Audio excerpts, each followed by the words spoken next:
Mesdames et messieurs, très heureux de vous retrouver sur cette émission spéciale. Nous sommes au Palais des Congrès de Cotonou. Il s'est ouvert depuis lundi 4 novembre dernier, l'édition 2024 de la Semaine du numérique. Bienvenue sur la tribune des médias, une émission spéciale initiée par l'Union nationale des médias en ligne du Bénin, UNAMEL Bénin. C'est une fenêtre ouverte sur l'activité des médias en ligne, l'historique de leurs médias, les défis auxquels ils font face dans leur vie d'entreprise et les perspectives qu'ils projettent sur l'avenir. Le premier que nous avons invité ici pour faire cet exercice s'appelle Barnabas Oroukman. Bonjour. Bonjour chers confrères. Je rappelle que vous êtes le promoteur du groupe de presse Dabarou et également le président de l'Union nationale des médias en ligne du Bénin. Merci d'avoir accepté cette invitation. C'est un plaisir. Alors dites-nous, c'est quoi Dabarou? Dabarou, c'est en langue batonou, la langue la plus parlée dans le septentrion béninois, et ça signifie nouvelle ou information. Voilà. Nouvelle ou information, tout simplement. Alors c'est quoi la philosophie cachée derrière la syntaxe Dabarou? Alors Dabarou, comme la signification, c'est information, nous donnons de l'information, nous donnons des nouvelles à nos lecteurs, à nos internautes, et voilà pourquoi le nom Dabarou, pour coller à ce que nous faisons. Et là, on a choisi une langue pour garder l'authenticité, pour qu'on puisse, lorsqu'on appelle le nom de notre média, on puisse le localiser dans l'espace géographique du Bénin. Le média a été créé quand? Le média a été créé en 2017 par le journal, qui a été le premier produit du groupe de presse Dabarou, le journal qui a été lancé le 11 octobre 2017. 2017. Alors aujourd'hui, ça fait pratiquement 6 ou 7 ans déjà. 6 ou 7 ans déjà. Quel a été votre parcours? On sait que l'écosystème des médias aujourd'hui est marqué par, on va dire, une panoplie de médias qui se côtoient sur l'espace numérique notamment, puisque c'est ce qui nous concerne dans cette émission. Comment arrivez-vous à faire vivre votre média? Alors, Dabarou est né dans un contexte où, dans le septentrion, il n'était pas évident de mettre sur pied un média et de pouvoir assurer sa survie pendant plusieurs années. Parce que au nord, quand nous nous installions, les populations n'avaient pas le goût de la communication, les hommes politiques n'avaient pas le goût de la communication et les opérateurs économiques non plus. Donc il était vraiment compliqué de mettre sur place un média et de pouvoir le rendre viable pour longtemps. Alors qu'est-ce que nous avons fait? Nous avons pris comme atout les réseaux sociaux sur lesquels nous nous sommes basés. D'abord, je venais fraîchement de perdre mon boulot au journal municipal. J'étais un jeune journaliste. Je n'avais pas des moyens pour mettre sur pied un organe de presse digne du nom. Avec une rédaction digne du nom. Donc, il fallait faire avec les moyens de bord et j'ai pu trouver le canal qui était les réseaux sociaux. Donc, j'ai créé un journal, j'ai créé une page Facebook. J'étais très actif au niveau des réseaux sociaux, notamment dans les groupes WhatsApp. C'est comme ça que j'ai pu lancer le média en diffusant les informations sur les canaux digitaux, dans les groupes WhatsApp. Donc très vite, ça a pris parce que les gens ont l'habitude de lire sur les groupes WhatsApp, sur Facebook. Et de petit à petit, j'ai pu mettre sur pied une entreprise de presse qui aujourd'hui est la meilleure en termes d'audience, en termes de qualité dans le septentrion. Au fil des années, on a remarqué que Dabarou a évolué. Il y a eu d'abord le média, il y a eu d'abord la version papier. Oui. Après, vous avez migré sur l'espace numérique. Oui. Après, vous avez créé la Web TV. Comment toutes ces mutations-là se sont opérées? Alors, c'est une suite logique. Lorsque je commence par le journal, le site d'information vient après. On se rend compte qu'il y a un nouveau média qui apparaît, la télévision web. Donc après la création du journal en 2017, le site d'information en 2018, en 2019, logiquement, on a lancé notre télévision numérique Dabarou TV et plus tard, nous avons créé, il n'y a pas longtemps, notre journal thématique Dabarou Agri qui ne traite que des questions liées à l'agriculture et au développement durable. Donc, tout cela a fini par s'imposer à nous en termes d'initiative. Et je ne suis pas quelqu'un qui reste dans la monotonie. J'aime innover, j'aime créer, j'aime apporter un plus à chaque fois. Donc, voilà, c'était dans l'ordre normal des choses que beaucoup d'autres structures suivent après Dabarou. Il y a une sorte de stéréotype, de stigmate qui est collé souvent aux médias en ligne. Quand on évoque le nom du média, on y voit que le promoteur souvent. Aujourd'hui, l'équipe de Dabarou est constituée d'environ combien de professionnels des médias? En tout pour tout, on a 20. Le nombre d'employés fait 20, le nombre de collaborateurs fait 20. Et il y a bien sûr ceux qui sont des journalistes, des cadreurs. Il y a également quelques-uns qui sont dans l'administration du journal. Alors, tout cela travaille, il faut le dire. La chance que j'ai eue depuis que j'ai lancé le média, c'est que j'ai eu des personnes engagées. J'ai eu des jeunes très engagés qui épousaient ma vision, qui épousent ma vision et qui étaient prêts à m'accompagner. J'ai lancé en étant seul journaliste. Après ça, j'ai eu un collaborateur qui est le premier et petit à petit, j'ai la chance d'avoir des jeunes qui sont engagés, qui veulent faire du travail bien fait et pour qui ce qui compte, ce n'est pas l'argent, mais c'est d'acquérir l'expérience et de faire du bon boulot. C'est la chance que j'ai et qui a permis aujourd'hui d'arriver là où je suis. Dabarou, c'est quoi sa ligne éditoriale? Est-ce que c'est un média qui est, on va dire, la caisse de résonance des activités du gouvernement, ou vous êtes du côté de ceux qui pourfendent, on va dire, ou ceux qui sont contre l'action gouvernementale? Alors, j'ai souvent du mal à répondre à cette question parce que moi, j'estime que on ne peut pas avoir un média. Moi, je ne suis pas d'accord avec ceux qui ont des médias et qui adoptent une position carrée. Genre, moi, je suis là, je suis de l'opposition, je suis de la mouvance. Nous, notre ligne éditoriale, c'est la vérité. Nous sommes un média qui doit pouvoir défendre la vérité. Lorsque le gouvernement fait bien, on le dit. Lorsqu'il fait mal, on le dit. Lorsque l'opposition fait bien, on le dit. Lorsque l'opposition fait mal, on le dit. On n'a aucun parti pris. On n'a pas d'aversion pour tel ou tel parti. Et c'est comme ça, on n'est pas acquis à un parti également. Donc, nous sommes un média du peuple, nous sommes un média de la vérité et nous travaillons sur les faits qui se présentent à nous, nous analysons et nous commentons. Barnabas Soro-Kouma, nous allons nous intéresser un peu plus à la Web TV. Une Web TV, c'est une chaîne, c'est une grille des programmes. Quel est le panorama qu'on peut faire sur la grille des programmes de Dabarou TV?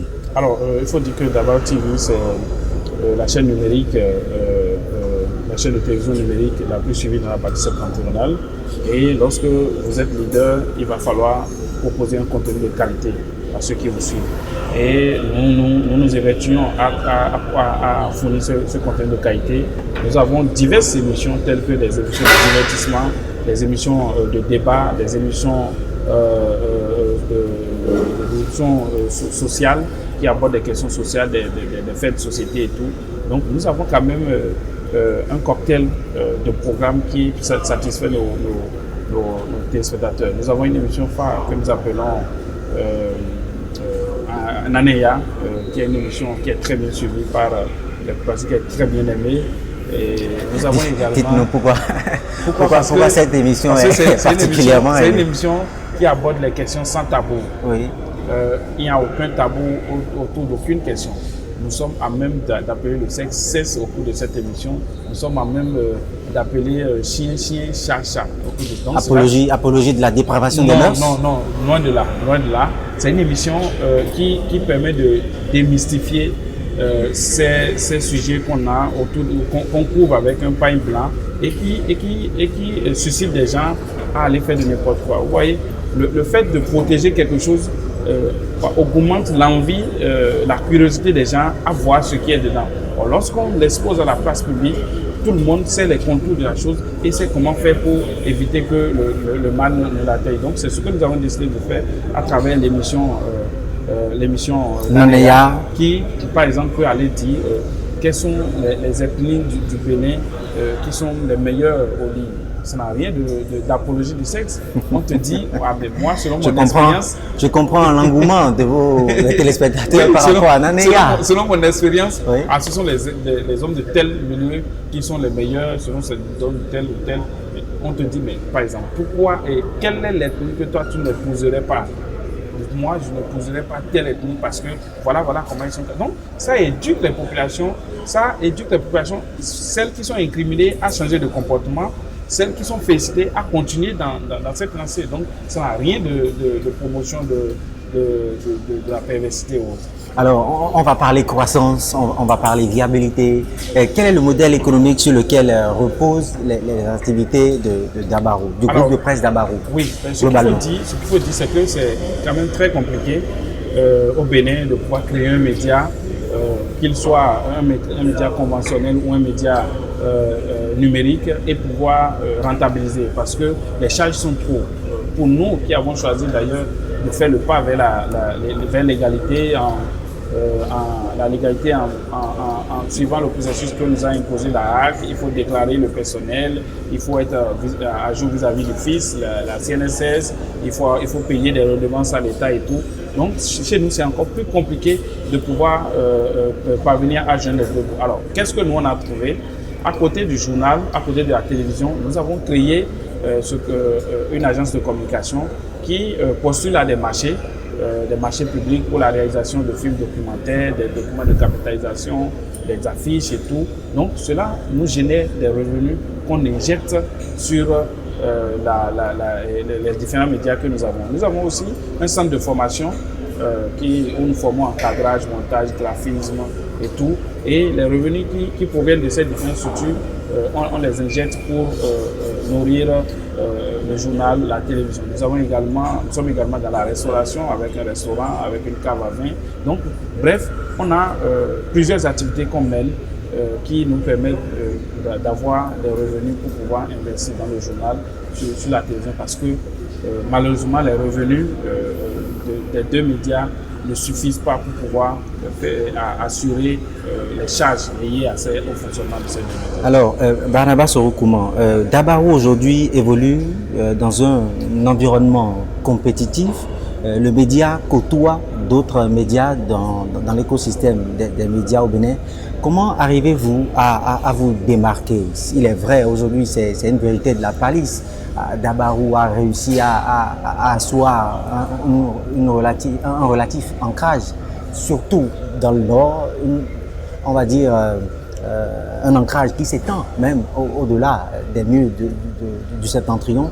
Comment arrivez-vous à vous démarquer, tout simplement? Alors, ce que j'ai compris de par cette petite question, c'est que on ne se démarque pas du jour au lendemain. C'est un processus. Et c'est de miser sur la qualité, sur le professionnalisme. C'est ce que nous avons fait. Il y a très peu de chances que nous disons une information et qu'on vienne dire qu'elle n'est pas vraie. Nous prenons tout notre temps. Nous ne faisons pas la course au scoop, au point d'aller donner des informations biaisées. Donc, nous avons pris cette habitude depuis notre jeune âge, depuis que nous avons commencé nos premiers pas, et nous fournissons des informations de qualité. Nous avons fait une incursion dans le quotidien des Béninois, dans le quotidien de la zone géographique, des populations de la zone géographique qu'on a implantée, de sorte que chaque citoyen puisse se retrouver à travers ce que nous faisons. Donc, aller relayer le quotidien des populations, aller parler des problèmes qui minent le développement de notre localité. On s'est illustré dans le combat pour, par exemple, le bitumage, le désenclavement de la zone des 2 KP. On s'est illustré par rapport aux problèmes liés aux réalisations dans la partie septentrionale et tout. Donc, lorsque vous parvenez à faire ce combat, les populations vous adoptent. Et des gens sont là, les structures internationales, les projets, les ONG voient ce travail, ils ont envie de vous accompagner et viennent vous solliciter. Ça va tout naturellement. Ce n'est pas en faisant du bruit, non, mais c'est en faisant des actions concrètes, en restant professionnel, en fournissant des contenus de qualité qui reflètent le quotidien de toute la population que vous finissez par vous imposer. Ce n'est pas forcément en ayant des moyens, en ayant un groupe, non, mais c'est de par la qualité du travail et de l'impression que vous donnez à vos partenaires lorsque vous avez le premier contact. Vous parlez de qualité de travail, mais il y a aussi de bonnes initiatives que vous avez prises à la tête du média. Je parle par exemple de Dabarouto. C'est quoi le contenu? Effectivement, vous faites bien d'en parler. Bénin Dabaroto, c'est une initiative qu'on a lancée il y a 5 ans et qui consiste à faire le tour du Bénin avec une équipe de reportage, un journaliste du journal, de la télé, un technicien, et nous faisons le tour du Bénin pour aller à la rencontre des populations, pour donner la parole aux populations, à la société civile, aux autorités sur une question spécifique. Donc, chaque année, nous choisissons une thématique.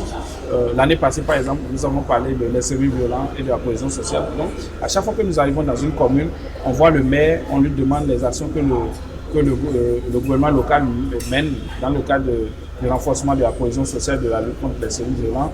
On rencontre la société civile pour demander ce qu'elle pense des actions menées par le gouvernement, par la commune, et on voit les populations, elles aussi, elles s'expriment. Quelles sont leurs craintes, leurs inquiétudes. Là, on fait le tour du Bénin. L'année passée, on a fait 65 communes et en janvier, on reprend la 5e édition et la thématique sera orientée du côté de l'agriculture parce que nous avons désormais un journal thématique aussi à l'agriculture pour pouvoir coller à ce journal et également les défis qui se posent dans le secteur agricole avec le changement climatique. Nous allons aborder cette thématique l'année prochaine, enfin l'édition c'est en janvier, donc l'année prochaine. Donc nous allons faire également le tour du Bénin. Là, on va à Lalo par exemple, vous figurez, on va à Lalo, on prend une ménagère à qui on dit c'est Dabaro. Il ne sait pas ce que ça veut dire, elle va se demander c'est quoi Dabaro. C'est un média qui est basé au nom. Ça touche les gens, on sent que les gens sont touchés. Ça crée le brassage. Le brassage et l'intérêt pour le média. Ça fait que désormais, on la prend en interview, on la fait abonner ou à son fils s'abonne pour qu'elle puisse voir la vidéo après. Donc, elle ne quitte plus. Ça nous a permis de nous, aujourd'hui, de façon éloignée ou peut-être très, très minime, vous allez dans n'importe quelle localité, vous allez entendre parler d'abord parce qu'on est passé par là. Donc, et ça va se poursuivre, nous allons continuer. C'est vrai que c'est beaucoup de moyens qu'on y met, mais nous pensons qu'on peut y aller. Alors, Barnabas Oroukouman, nous allons quitter Parakou pour revenir à Cotonou. Avec plaisir. Où se déroule la semaine du numérique. Absolument. L'Union nationale des médias en ligne du Bénin a été associée aux activités retenues dans le cadre de l'édition 2024 de cet événement qui est porté par le ministère de la Digitalisation et du Numérique. Dites-nous, c'est quoi ce qui a conduit à ce partenariat-là entre l'association que vous dirigez et le ministère? Alors effectivement, il faut le dire, d'abord ce qui nous a motivés, ce sont les actions que le gouvernement mène, particulièrement le ministère du Numérique depuis quelques années. Vous le savez, nous tous aujourd'hui, nous sommes impactés par les actions dans le secteur du numérique. Avant les résultats des examens, pour les avoir, vous allez dans les centres de composition, vous attendez jusqu'à minuit, 1 heure, 2 heures avant d'avoir vos résultats. Aujourd'hui, quel que soit l'examen, vous avez vos résultats, il suffit d'aller sur la plateforme de vos résultats. Pour avoir votre casier judiciaire, pour avoir n'importe quel document administratif aujourd'hui, vous n'avez pas besoin de faire la queue. Donc, voilà des actions qui nous encouragent, nous, à accompagner le ministère du numérique et de la digitalisation. Et quand la thématique de cette année a été choisie, numérique et médias, nouveaux canaux, nouveaux défis, il était normal pour les médias en ligne de s'aligner derrière la semaine du numérique et de montrer vraiment que l'impact des actions touche également les médias. C'est vrai que nous demandons encore beaucoup de choses, mais nous apprécions ce qui est fait, nous sommes fiers de ce qui est fait et nous accompagnons à travers notre participation à la CENUM, le gouvernement.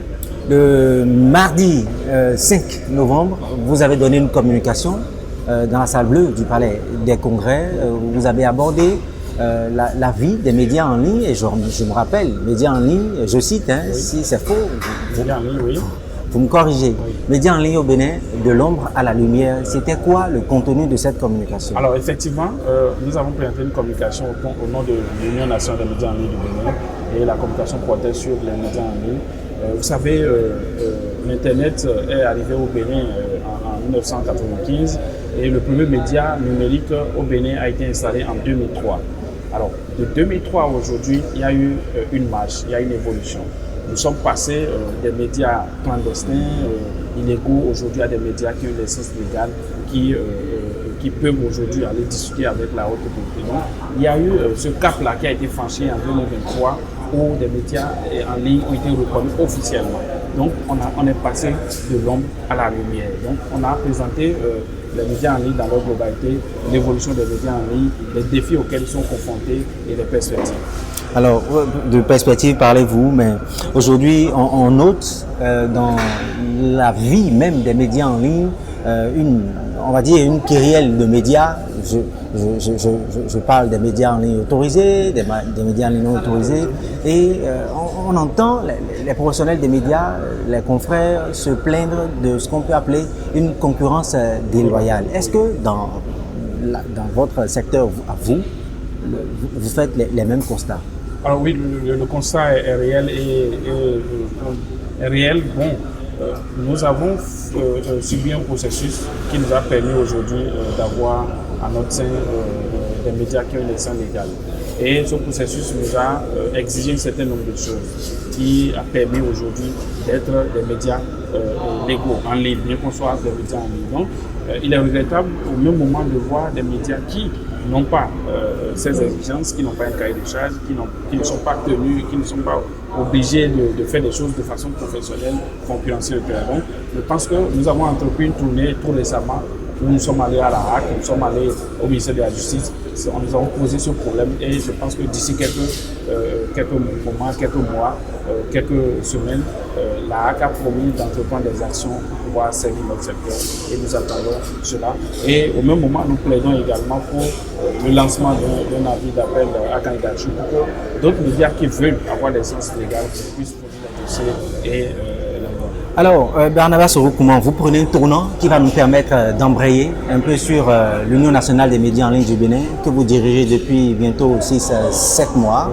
En termes de bilan succinct, qu'est-ce qu'on peut retenir de vos actions? Alors, l'Union nationale des médias en ligne du Bénin a été installée le 9 mars 2024 et nous avons très tôt mis en place un plan d'action annuel qui a inscrit plusieurs activités. Et nous avons déjà démarré la mise en œuvre de ce plan. Et en 6 mois, je peux dire que je me réjouis du chemin qu'on a parcouru. J'ai un bureau exécutif très dynamique, très disponible, conscient des défis qui sont les nôtres. Et en 6 mois, nous avons pu créer une passerelle entre le bureau exécutif, entre l'association et les différentes autorités. Nous avons été reçus par le président de la HAC, par le président constitutionnel, par le ministre du numérique, le ministre de la Justice, par le procureur de la Criette, par le ministre de l'économie et des finances, par plein d'autorités à qui nous avons soumis nos problèmes, à qui nous avons souhaité une collaboration franche pour pouvoir asseoir la légitimité des médias en ligne. Et je pense que c'est un point très important. L'autre chose, c'est que nous voulons fonctionner autrement. Nous mettons en place un secrétariat exécutif qui va se charger de gérer les affaires administratives et techniques de notre association, de telle sorte que nous, les promoteurs des médias, qui sommes des entrepreneurs occupés, que notre occupation n'enfreint pas au bon déroulement. Donc le rouleau compresseur est lancé et doit pouvoir aller, quelle que soit l'occupation que nous avons en tant que membre du bureau. Et ça aussi, c'est déjà un acquis. Et bien d'autres actions sont en cours qui vont asseoir vraiment l'hégémonie de notre association et qui vont avoir un impact sur chaque média membre de l'UNAMED, parce que c'est ça aussi notre objectif, c'est que l'Union puisse apporter un plus à la vie de chaque média. Et nous y attenons grâce à cette équipe que je veux saluer ici, tous les membres du bureau qui se donnent à fond, les membres de l'Union également qui se donnent à fond à travers les cotisations qui se payent, parce que c'est cela qui nous donne les moyens de pouvoir fonctionner. Aujourd'hui, l'UNAMED Bénin compte environ combien de membres? L'UNAMED Bénin compte à la date d'aujourd'hui 34 membres sur les 52 qui ont été autorisés. Et quelles sont les conditions pour adhérer à l'association? Alors, pour adhérer à l'UNAMED Bénin, la condition sine qua non est d'avoir la licence légale. Donc, il faut être un média numérique reconnu par la HAC, un média ayant signé sa convention avec la HAC avant d'adhérer et payer les frais d'adhésion qui sont à 10 000 francs. Nous sommes à la fin de cette émission. Vous l'avez constaté, ça a été très vite. Votre mot de fin? Mon mot de la fin, c'est de remercier le bureau exécutif de l'UNAMED Bénin pour le don de soi, pour l'engagement, pour la détermination. C'est de remercier tous les membres de l'UNAMED Bénin et de lancer un appel à l'endroit des autres membres, des autres promoteurs des médias en ligne ayant une licence légale à rejoindre les rangs pour qu'ensemble nous puissions relever les défis qui se dressent à nous. On a plein de défis, mais nous avons la potentialité de pouvoir relever tous ces défis. Je les appelle à venir, à adhérer à l'Union. J'appelle également le gouvernement, la HAC, à nous accompagner pour asseoir vraiment des médias en ligne de qualité diffusent des contenus professionnels, parce que c'est cela que nous voulons.